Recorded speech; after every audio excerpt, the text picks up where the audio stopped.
Hi, I'm Jennifer Brennan. I'm here to help you get over your fear of repotting orchids. Most people end up having an orchid that looks like this and they're thinking, oh my gosh, what do I do? Usually when an orchid is making aerial roots like this, it's telling you that the roots down in the pot aren't getting enough oxygen because the bark mix has broken down. But what's really important, especially on Phalaenopsis orchids, you need to repot every 1 to 2 years.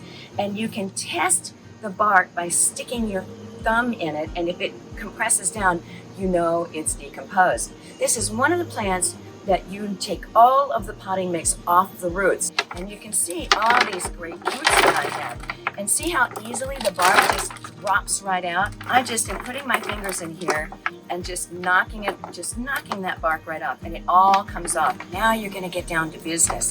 Look at all these brown roots down here that are flattened. They're flattened and stringy, and that means that they've just completely decomposed. Have a good pair of pruning shears. You're just gonna prune all these off. And then I'm gonna come in and cut this whole bottom section off. And that's gonna get rid of a lot of the unhealthy root sections. And you wanna get rid of that because that can be a source of the rotting organisms. A lot of orchids don't look this good. This is a pretty healthy one. If you have ever watered with ice cubes, then you'll see brown places. See that burn part right there on the root?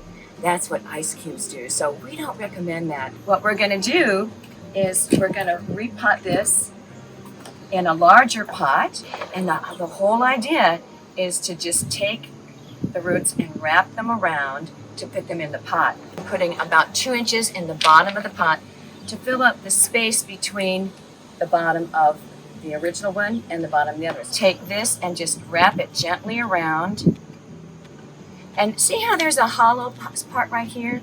Before I stick this in the pot, I take this and put it right up in here, and then gently wrap these roots around and tuck them into the pot like this. Don't be afraid of hurting it. Just kind of firm it down in. You want to get as many of those roots in the pot as possible.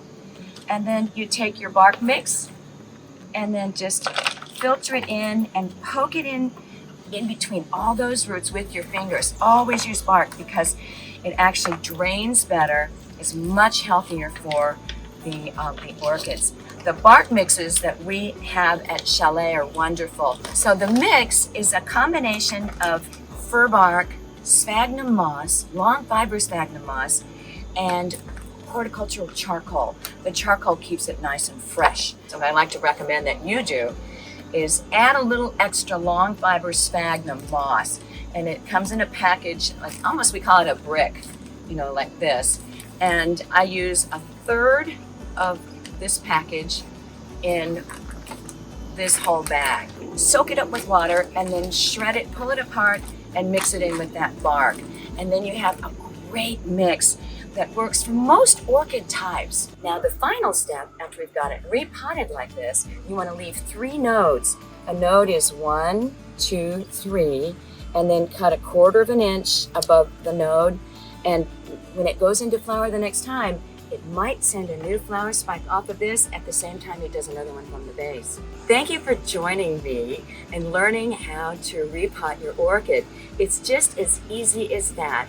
And all you need to do is remember, once every 1 to 2 years, change that bark and give your orchid's roots a healthy place to grow.